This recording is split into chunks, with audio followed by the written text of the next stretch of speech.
In this video, I'm going to show you how to replace this gas water heater. This water heater is 14 years old and it just stopped working on us. It has a crack in it and all the water's draining out. It also covered the pilot light so that it stopped heating. That's how we found out about it. So I'm going to show you how to fully replace this system right now. First step is you need to turn off your gas. You want this knob to be perpendicular, not parallel going with the pipe. This indicates that it's closed. So you're going to turn that off. And then you're also going to shut off your water valves, the hot and the cold. Since my water heater is partially full, what I just did is I actually fully drained it so that I could get as much weight and water out. It's going to prevent making a large mess as I'm moving it around. Every water heater is different, but in my case, I just connected my hose to the evacuation line and I turned the knob and the water went through the hose and down the driveway. Next step, you're going to ensure that your system is in the off position. Notice the white arrow. Then you're going to loosen and remove the gas line from this intake. On my hot water heater, and this is pretty typical, you're going to have cold on the right and hot on the left. You're also going to have quarter turn shutoff valves, and typically this piping is going to be copper. In copper, the way you close off the edges is with soldering, or you can use something called a SharkBite, which is like a pressure fitted seal that goes on and it's one way and it doesn't come off.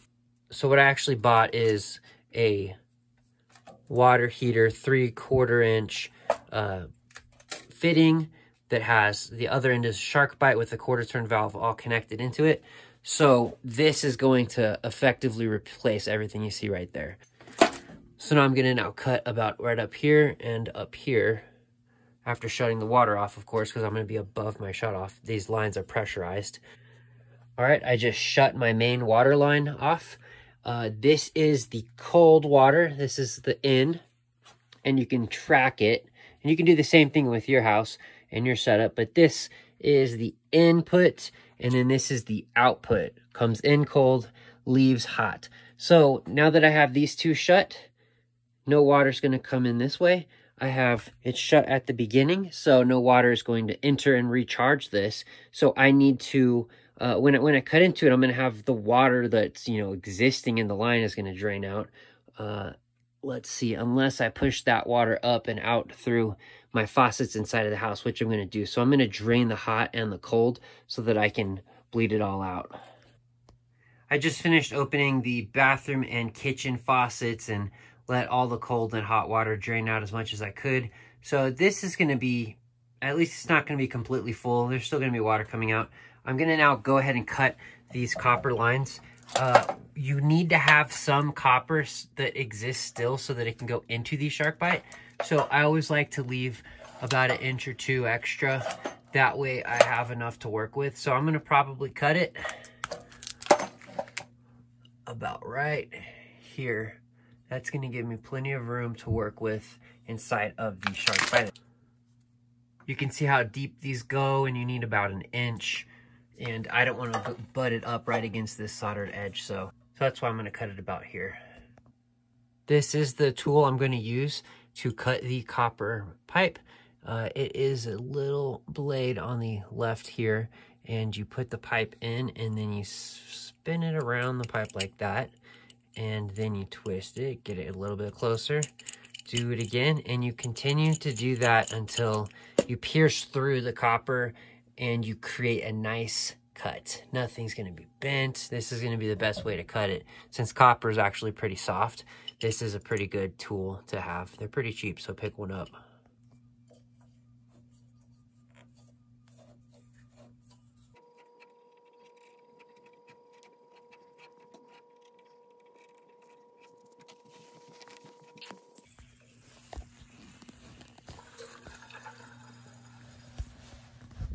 I'm gonna go ahead and let this water drain into the hot water heater instead of all over me. I didn't have a bucket ready. Learn from my mistake, so I had to grab like a stool that is effectively a bucket. So there's about a gallon of water in the line, which, you know, this is going up multiple floors. So I understand. So it's just gonna drip for a little bit. Okay, I got that cut. Now I'm gonna do the same thing over here. All right, I'm just draining out the last couple gallons of water that I have inside of this thing. Next, I'm going to disconnect the exhaust vent.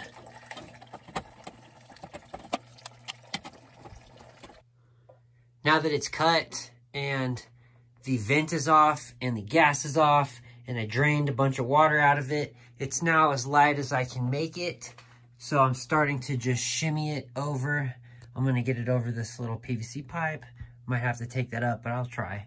And I'm just kind of walking it, just back and forth like that to try to get it out of this little room.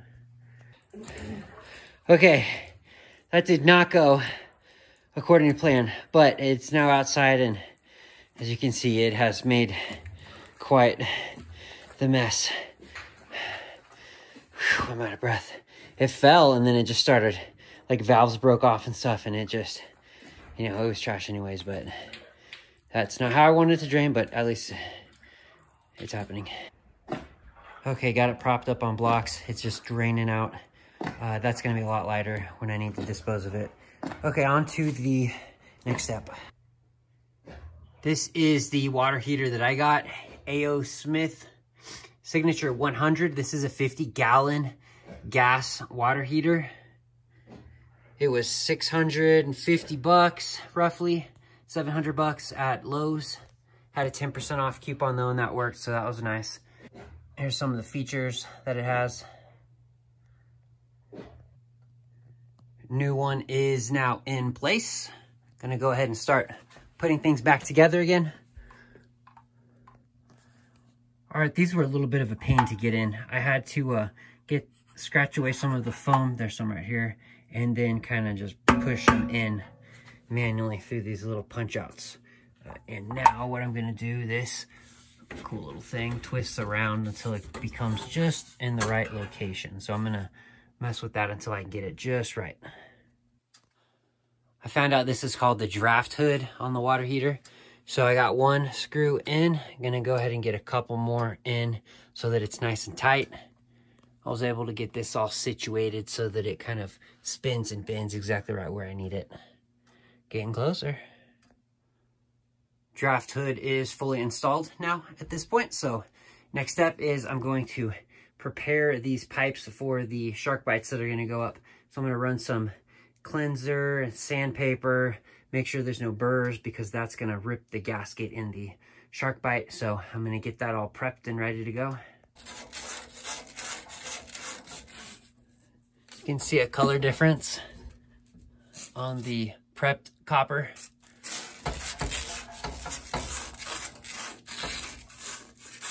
And I'm just using a real fine grain 320.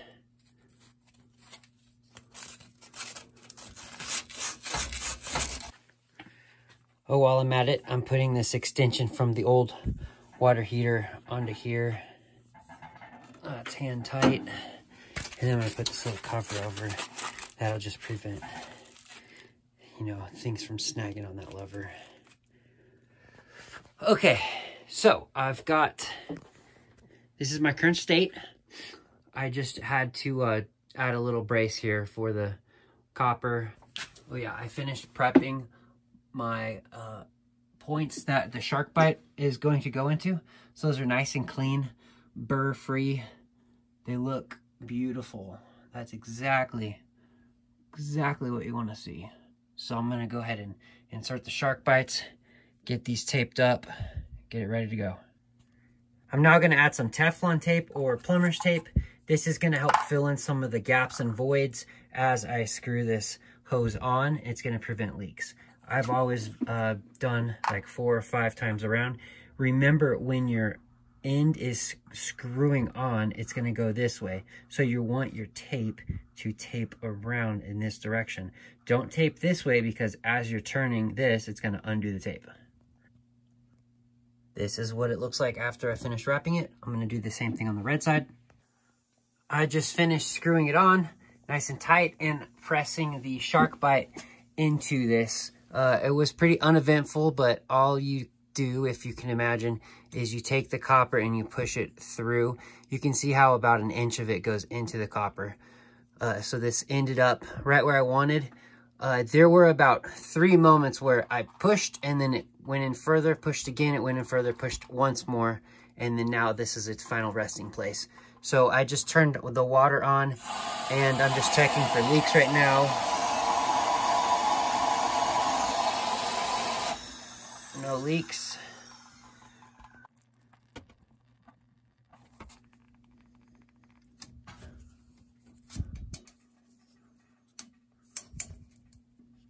All right, I just used 2 hands and I made that nice and tight as much as it goes in. I'm not going to tighten up this nut right here.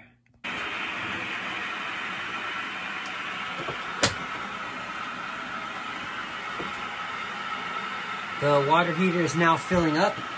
It's gonna be 50 gallons, so this will probably take 5 to 10 minutes.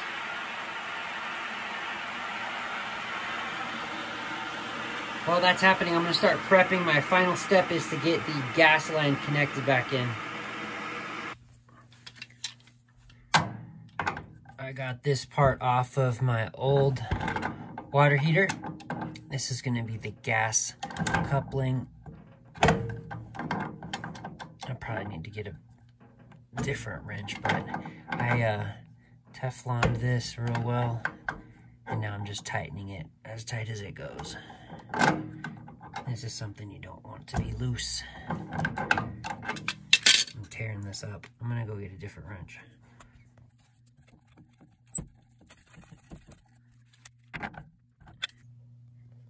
Gas line is now connected. I'm gonna go ahead and remove this panel so that I can see where the pilot light's gonna be. I'm gonna also go ahead and turn the gas on so that the line is pressurized. And then now I'm gonna read some instructions here, one moment. To light pilot, press and hold the knob in the pilot position. So right now I'm in off. Press igniter button until pilot lights. This is the igniter button right here. Release knob when status light blinks. And then there's a little warning that says, hey, it could take up to 90 seconds for the status light to start blinking. All right, I'm going to press the gas in the pilot button, press the igniter. I see a flame, how cool. Now I'm supposed to hold this in for about 30 seconds since it's brand new. And then I'm gonna go ahead and put it in low mode. So I'm gonna cut the recording now and I'll turn it back on once I get this running in low. Okay, it's been a good amount of time, so I'm gonna go ahead and let up and then turn to low. We'll see if the light stayed on. Oh yeah, now it's igniting. Wow, that's really pretty. Okay, as with anything gas, make sure you're smelling the whole time. Ensure that you don't have any leaks. A gas leak next to flames, very bad.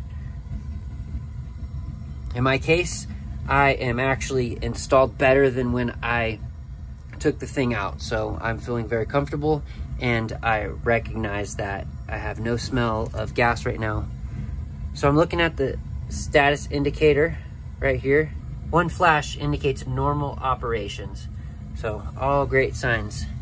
Let's check out what's happening in here. Wow, that thing's going off.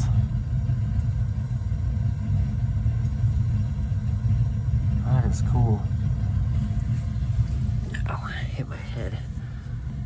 All right, I'm actually going to change this from low to, let's see, scalding risk with hotter water. Let's go ahead and start with B. B is good. I'm gonna go ahead and get all the air out of the lines too in the house. Also, it's been a while and I just wanted to make sure that I have no water leaks. It's kind of tricky to see if this is a water leak or not because I had dripping. Okay, I just dried all the dripped water that was up here as well from, you know, installing and stuff. I'm gonna come back after I purge the air out of all the lines. And I just want to make sure that there is no water dripping out of this intake and this output line right here. So we'll be back while this warms up.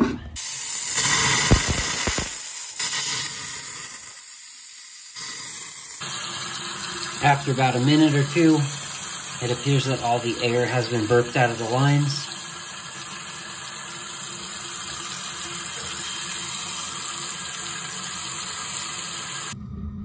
Just coming back to double check. I have no leaks at all. SharkBite worked. These have a warranty of about 25 years, which is pretty awesome. Just make sure that if you're gonna use these, they're not used inside of a wall or in a location that you can't access easily. I'm in this utility closet all the time, so if these things start to ever fail, which of course they won't last as long as a solder joint, which, you know, lasts forever. So I'll notice when these start to fail and I'll just have to replace them. All right, I'm gonna mark that project as a success. It only took a couple of hours, but I had to go to Lowe's a couple times. But that's normal for projects that I do. I never get out of there with only one trip. So I hope this video was helpful to you. It sure was to me. I'm gonna have a happy wife again and happy kids now that our water heater has been replaced. I hope this video was useful for you. I'm just doing one final check inside of there. Looks like it's working really well. I'm gonna go ahead and put the cover back on.